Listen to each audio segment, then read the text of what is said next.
करोड़ों जन्मों के पाप भगवान नष्ट कर देते हैं जब जीव भगवान की शरण में होता है। इसलिए भगवान की शरण में हो और सत्संग सुनो। सत्संग से बुद्धि पवित्र होती है, बुद्धि में विवेक जागृत होता है और विवेक के द्वारा ही हम भोगों के राग का नाश कर सकते हैं। भोगों का राग यदि नष्ट नहीं हुआ तो सब पाखंड चलता रहता है। जैसी परिस्थिति हमें भगवान ने दी है, हम किसी से, ना भगवान से ना किसी इंसान से, परिस्थिति के परिवर्तन की चाह ना करें। सत्संग, विचार, मनोनिग्रह, हमारा मन जहां जहां जाता है वहां से हटा करके अपने लक्ष्य में लगाना। बार बार ऐसा हम अभ्यास करें और विचार विवेक के द्वारा वैराग्य पूर्ण जीवन रहे। तुम्हारे पिता का भी कल्याण हो जाएगा यदि तुम धर्म मार्ग का अनुसरण करते हुए मनुष्य जीवन की यथार्थ आध्यात्मिक शक्ति को जागृत कर लिया तो कुल का कुल पवित्र हो जाता है। कुलम पवित्रम जननी कृतार्था।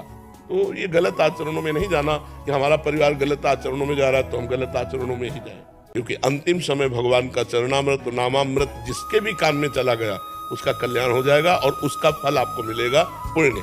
कि अंतिम समय आपको भी कोई सुनाएगा नाम, अंतिम समय आपको भी चरणामृत भगवान का मिलेगा जिससे आपका मंगल हो जाएगा।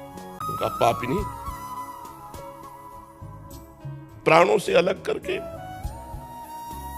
देह को सुख देना चाहते। भगवान राम हमारे प्राण हैं और उनको 14 वर्ष का तू वनवास देकर मुझे सुखी देखना चाहते, जा, आज के बाद कभी मां नहीं कहेंगे।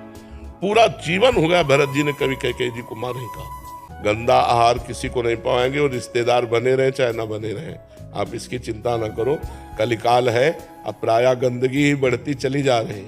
कोई ये सात्विक आहार पसंद नहीं करता, दाल रोटी, और सब गंदे आहार की तरफ बढ़ती जा रहे। तो आप गंदे मत बनो, आप स्वयं पवित्र रहो और जो आए उनको पवित्र पवाओ। मन आवे तो पाओ, ना आवे तो आप चले जाओ। संग जो हमारे नीच कर्मों से हमको उबार करके अच्छे कर्मों में लगाकर भगवान से प्रीति करा दे, उसी का नाम सत्संग है। यदि प्रवचनकर्ता का उद्देश्य रुपया है, प्रवचनकर्ता का उद्देश्य मान बढ़ाई है, प्रवचनकर्ता का उद्देश्य भोग है, तो वही उद्देश्य तो आप लोगों के भी है। रुपया मिले, भोग सामग्री मिले, मान बढ़ाई मिले, तो दोनों तो एक जैसे, तो परिवर्तन कैसे होगा? परिवर्तन तब होगा जब एक का उद्देश्य हो भगवान और उसके वचन से जब हम सुनेंगे तो हमारा परिवर्तन होगा।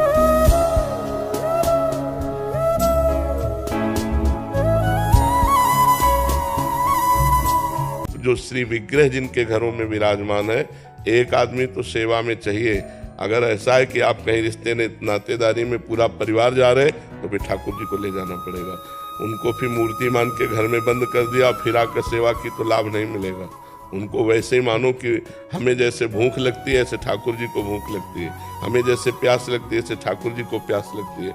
साधक वही है जो अपनी चित्तवृत्ति को एकमात्र परमात्मा में लगाने का प्रयत्न कर रहा है और जितने भोग हैं मर्त्य लोक के लेकर के ब्रह्मलोक तक, सब भोगों से उदासीनता हो।